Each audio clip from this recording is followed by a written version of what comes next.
No way! So today we wanted to do something really fun. We wanted to watch the UFC, the main card of the UFC with JP, with Kyle, and sort of commentate on it while it's happening, tell stories over the top, etc., and then react to the fights live, which I thought would be a lot of fun.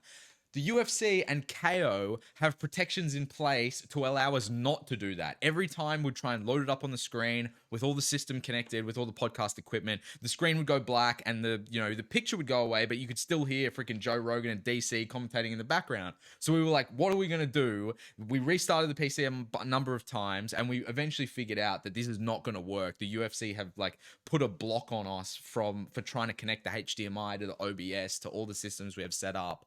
So it wasn't going to work. So we were like, okay, what do we do? We'll just watch the fights normally because JP's already here, Carl's already here, I'm already here. Yuri Prohaska and Khalil Roundtree are about to fight any minute now. I've been trying to set this up for a while. So we just decided, look, we'll just put it on the screen and we'll do some commentary after. And that's probably what you're going to see in this episode. But I just wanted to let you know. And we're working on it. We think we found a potential fix, a way to try and work around this system that the UFC's got set up to prevent us from doing things like this.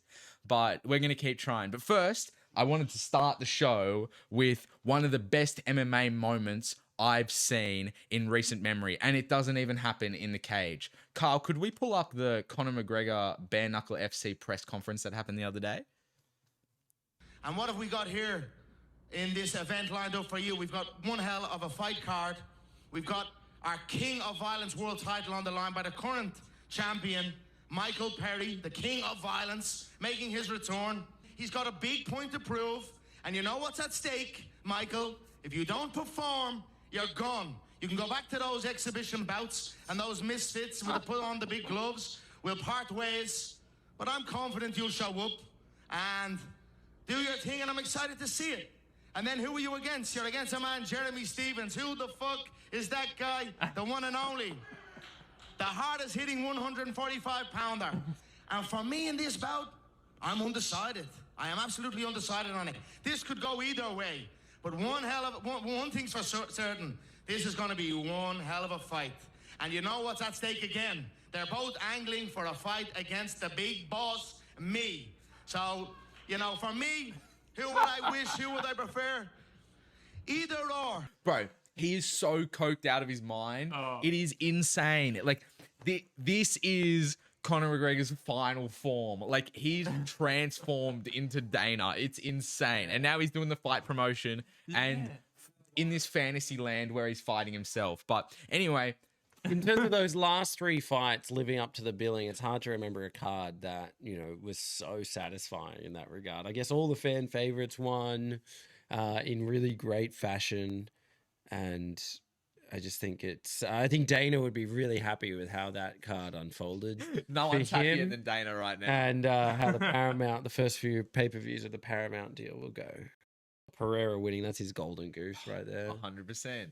But he didn't put the belt on Pereira because he was too busy jumping up and down. He was Oh, he was off to the casino. Yeah, exactly. Celebratory trip to the floor. No, but you're right. It very rarely does a card that's this hype, that has so many stars on it, actually perform. So that all the stars and the fights live up to the hype. But that's what happened tonight. The people who you wanted to see perform, Yuri Prohaska, who's got this comeback, come from behind mentality, did it again tonight to Khalil Roundtree in a fight that he looked like he was completely out of. And then Merab, just like he said at the press conference, something that I thought would get him in trouble, his willingness to stand with Corey Sandhagen, which I thought was a risk, almost led to him getting the knockout win. And a lot of people would say that fight could have got stopped. And then Pereira obviously coming over the top with a right hand and, putting Ankalaev down on the ground. Showing no respect for Ankalaev. It's crazy. He showed less respect for Ankalaev than he did for Jamal Hill in that opening sequence. That's true. He was kill mode straight away.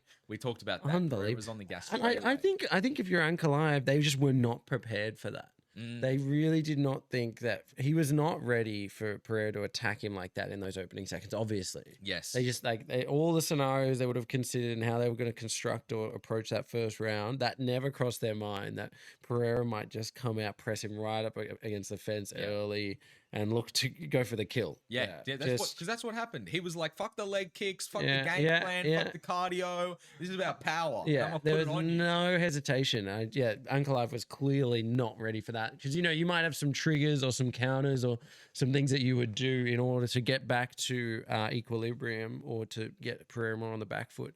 You might have some of those ready and locked and loaded to go if you think that someone is going to blitz you right from the opening bell. But he just didn't have any of that, right? He was like, he could not believe the difference in energy and aggression. You're so right. He was very ready to fight the Pereira he fought in March, and where Pereira, might be feeling him out in that first round, throwing a lot of leg kicks. Yeah, just is that a failure of their coaching and of their preparation to not expect that? it's all like, yes, it is. Yeah. Ultimately, like it has to be. Like fighting is all about how you prepare, how you game plan. Be ready for every scenario. Exactly. And you should have had to think in your mind, okay, there is a reality where he was injured, he was sick, he was at 40%. Yeah. I need to be ready for Pereira. I don't think they believed that. Yeah, I don't think they did either. I thought they Pereira believed it. Even if it wasn't true, Pereira clearly believed it. Exactly. That last fight, that wasn't me. I can imagine being from Ankalaev's position. You go, I've beaten this guy. He's only getting older. I'm the new dog in the yard. I'm looking at fighting other guys. This Pereira guy, he's 38 years old. He's done. He's looking past him. Exactly. And Clearly, to some extent. Yeah, and he thought that he was going to go and slow and steady in the first round, and it wasn't. It was did not hard at and all. fast. So, but an amazing card, genuinely amazing card, and no one would have loved it more than Dana. That sets up a lot of great fights, and I guess we were talking. I don't think the fans would have loved it too. I don't think too many fans are leaving unhappy about that, except for maybe ones in Dagestan or bad week for Dagestanis. Well, yeah. I mean, there was. Abus Magomedov. Right. I thought you meant the PFL card. But the PFL. Okay, what happened in it? Did giving away? What do you call no, it? you don't want to watch it. Nurmagomedov. I won't watch it. Nurmagomedov. They fought 2 fights now. I know. And Hughes is good. They're both great fights. Break it down for me. Both fantastic fights. Very similar in the second fight to the first fight. I haven't read or seen too much of what the other reaction to it was, but when I was watching, I was like very similar in that when they're on the feet, Usman fights quite similarly to Umar in that he kind of has that really active front leg, a lot of like Taekwondo style bounce and kicks and so on. Yes. And so he did some damage at range, not a lot. Whereas when they're on the feet, Hughes was landing a lot more damaging power punches in combinations and some really nice hooks, but still never really properly wobbled Usman. And then, but like every round or at least a couple times around, Usman would be able to take him down. Not dissimilar to actually how it played out between Sandhagen and Dvalishvili in that he was able to take him down, not at will, but almost at will, and then not really do too much on the ground with him. He would always scramble or get back up. So it was an entertaining fight, but very, very similar to their first fight. The thing that was controversial about it was actually, I think maybe 1 or 2 of the judges had it 50-45 to Usman.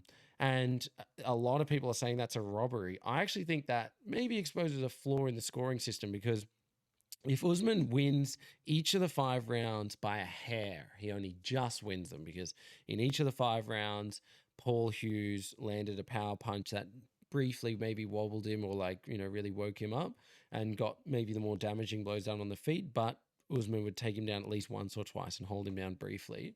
So Usman edges all 5 of the rounds. That is a 50-45. It doesn't have to be dominant. You just need to barely win every round and you've won 50-45. That's true. And so a lot of people are crying robbery. Not robbery at the result, but at the margin of victory. A lot of people saw it as 48-47.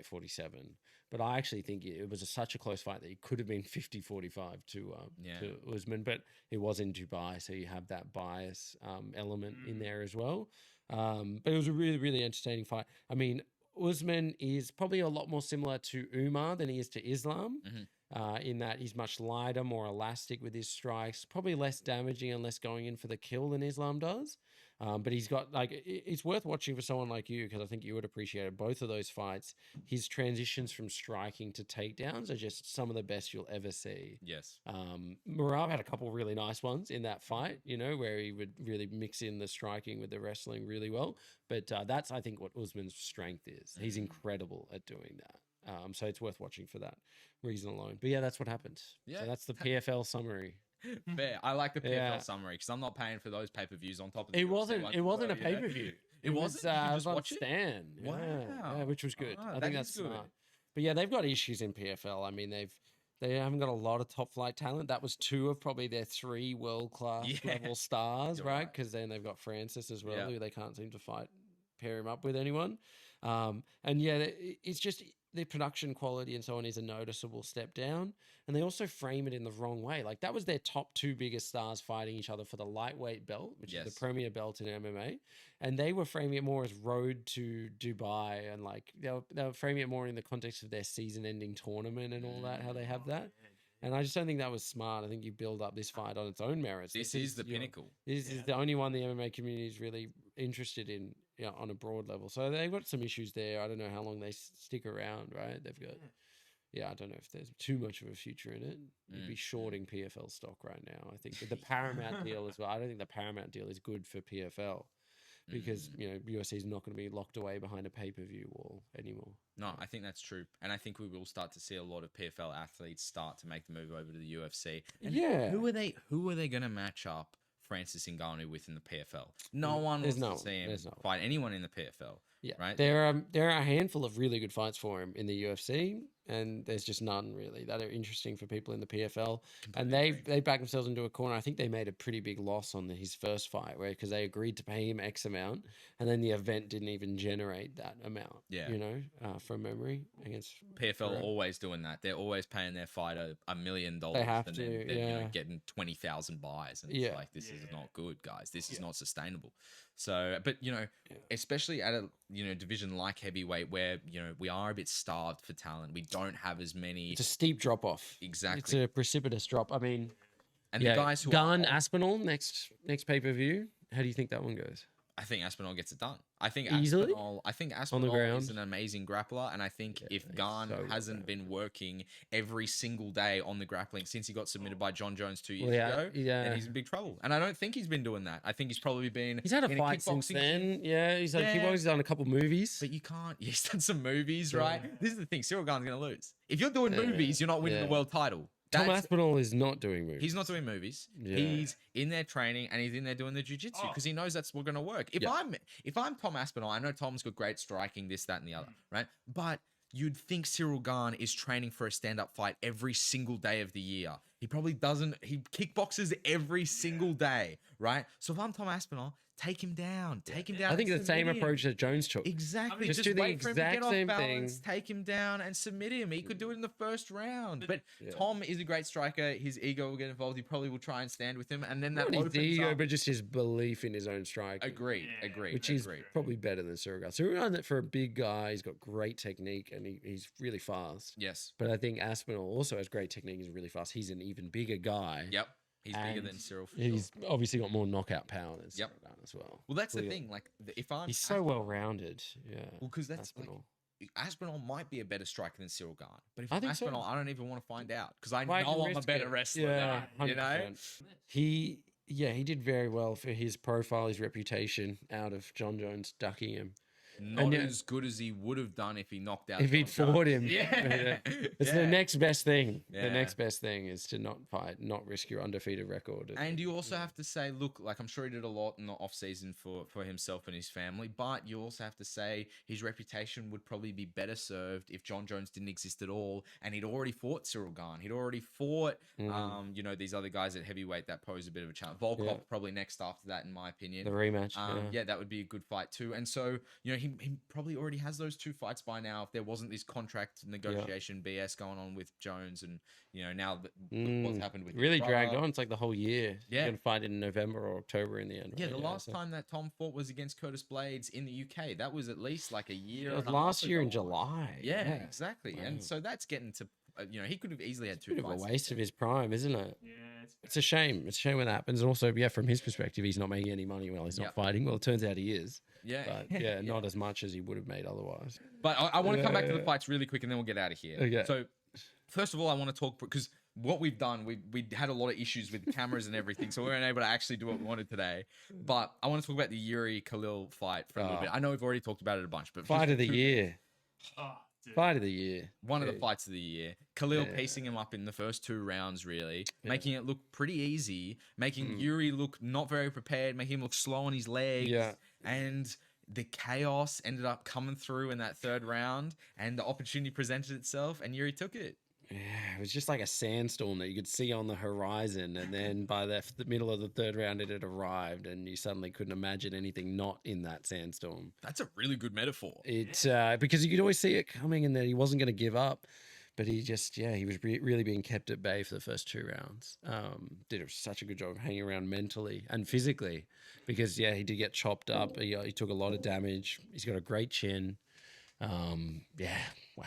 The belief in himself to find a way to win is what makes him a great warrior. Yeah. That's what makes him a legit samurai. That's why he's one of my favorite fighters, because he talks the talk and backs it up. Because when he says win or die, and his belief that he's going to find the finish against Alex Pereira in a third fight, where he's essentially been knocked out twice by him before, is what makes him such a warrior. And all that crazy stuff that he does, all the crazy stuff where he fasts for like 2 weeks and he sits in the woods completely alone and he goes in the room that's all black for like 3 days and doesn't touch his phone, doesn't talk to anyone. All that crazy ninja stuff, I reckon it's legit. His mindset's crazy. To get dominated like that by Khalil Roundtree and to sit on the stool and know, okay, this is my round. This is the round that I find the knockout shot and put him away. And to do it time and time again and believe that he can do it against Alex, who just got the first round knockout again.